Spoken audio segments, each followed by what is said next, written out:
सदर आसिफ अली ज़रदारी ऐं संदसि न्याणी MNA आसफा भुट्टो ज़रदारी तरफ़ां सालियानी 29 मुफ़्त अखियुनि जी कैंप जो अॼु ॿियो ॾींहुं हो। गुज़िरियल ॾींहुं हिन कैंप में OPD जो तइदाद 400 हुयो, जॾहिं त 170 ऑपरेशन कया विया, जंहिंमें 100 जे लॻभॻि औरतुनि ऐं 70 जे लॻभॻि मर्दनि जा ऑपरेशन थिया। ॿिए ॾींहुं हिन मुफ़्त अखियुनि जी कैंप ते आशिक़ हुसैन ज़रदारी ऐं ज़ामिन अली ज़रदारी जी ख़ासि शिरकत रही। कैंप जो दौरो कयो, मरीज़नि जी अयादत कई ऐं इंतज़ामिया खां कैंप बाबति मालूमात वरिती। उन मौक़े ते आशिक़ हुसैन ज़रदारी ऐं ॿियनि धरती टीवीअ सां ॻाल्हाईंदे पंहिंजा वीचार कुझु हिन रीति वंडिया आहिनि। पहिरियां त माण्हू जेके हूंदा तक़रीबन 3 ॾींहं 4 ॾींहं हिते सुता पिया हूंदा हुआ। उन्हनि जो जेको पंहिंजो अखियुनि जो जेको मसइलो हूंदो 3 ॾींहंनि खां पोइ वञी उनजो टाका खुलंदा हुआ, पोइ वञी उहो ॾिसी सघंदा। हाणे अहिड़ी टेक्नोलॉजी अची वई आहे जो हिकिड़े खां 2 ॾींहंनि में माना क्लियर थी थो वञे अलहमदिल्ला, पोइ हू ॾिसनि बि था।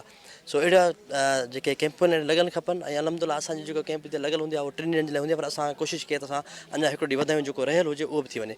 तव्हां ॾिसो अपर सिंध खां माण्हू तक़रीबन पूरी सिंध जा माण्हू, पर जेके जिथे पंजाब जो बॉर्डर आहे उतां खां माण्हू वीचारा अचनि था।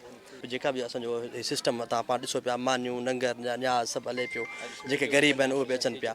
इंशाअल्लाह ताला अलाह सां ख़ैरु कंदो। तव्हां सभिनी दोस्तनि जी दुआऊं आहिनि, मीडिया वारनि दुआऊं आहिनि, जेके चाचा असां पोड़ा तव्हां गॾु बीठा आहिनि थिया, इन्हनि जो दुआऊं आहिनि त इहा अॻिते इंशाअल्लाह कोशिशि कंदासीं त अञा वधायूं ऐं जिथे किथे असां इहे क़ाइमु कयूं। ऑपरेशन थियो बा दवा मिली आहे, असां ग़रीब आहियूं, शाबाश आहे उनखे, अल्लाह हयाती ॾे रब साईं आसिफ खे वीचारे खे। ये असांजी जेका आहे कैंप हलंदी अचे थी हर साल, तक़रीबन फेबरवरी में असांजी कैंप लॻंदी आहे ऐं हिन कैंप में असां सां जेको तावन आहे सदर साहब जनाब आसिफ अली ज़रदारी साहब, अदी फरियाल टारपुर साहब, अदी अज़रा पेचूहो साहब ऐं अदी फरियाल टारपुर साहब उहो कंदा आहिनि ऐं हाजी अली हसन साहब आहे, उन्हनि जी तरफ़ां असांखे जेके आहिनि हर शइ फ्री हूंदी आहे। हिते तक़रीबन मतिलबु 3 ॾींहंनि में 600 जेके आहिनि ऑपरेशन थींदा आहिनि अखियुनि जा, उन्हनि माण्हुनि खे लेंस लॻंदा आहिनि ऐं पूरी सिंध मां माण्हू हिते ईंदा आहिनि। ऐं हीअ असांजी जेका आहे तमामु फेमस कैंप आहे, हर साल बालूजा कुबा ते हीअ कैंप लॻंदी आहे ऐं तक़रीबन 600 खनि मरीज़नि खे लेंस लॻंदा आहिनि। हीअ जेकी कैंप आहे तमामु बहितरीनु आहे, तमामु घणनि मरीज़नि जो हिते ऑपरेशन बि कयो पियो वञे, मुफ़्त में दवाऊं बि ॾिनियूं पियूं वञनि। हीअ तमामु हिकिड़ो ईअं ई सम्झिजे त असां लाइ वॾो तोहफ़ो आहे।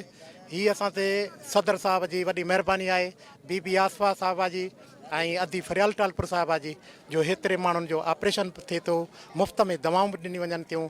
हेपाटाइटिस C, B, मलेरिया ऐं हीअ असां उन्हनि जी कयूं पिया फ्री में। काफ़ी आया आहिनि, इलाही 100 खां अबव आया आहिनि, 200-300 त अची चुका आहिनि हींअर सुबुह खां वठी। त हीअ कैंप जेका हर साल वांगुरु 27 ऐं 28 कैंप ते मुनक़द थी आहे, जेका स्पेशली जेको सदर आसिफ अली ज़रदारी साहब जे हिदायतनि ते हाजी अली हसन ज़रदारी साहब जे हिदायतनि लॻाई वई आहे ऐं कोऑर्डिनेशन डिस्ट्रिक्ट हेल्थ ट्रस्ट ॾाढे जे कोऑर्डिनेशन सां।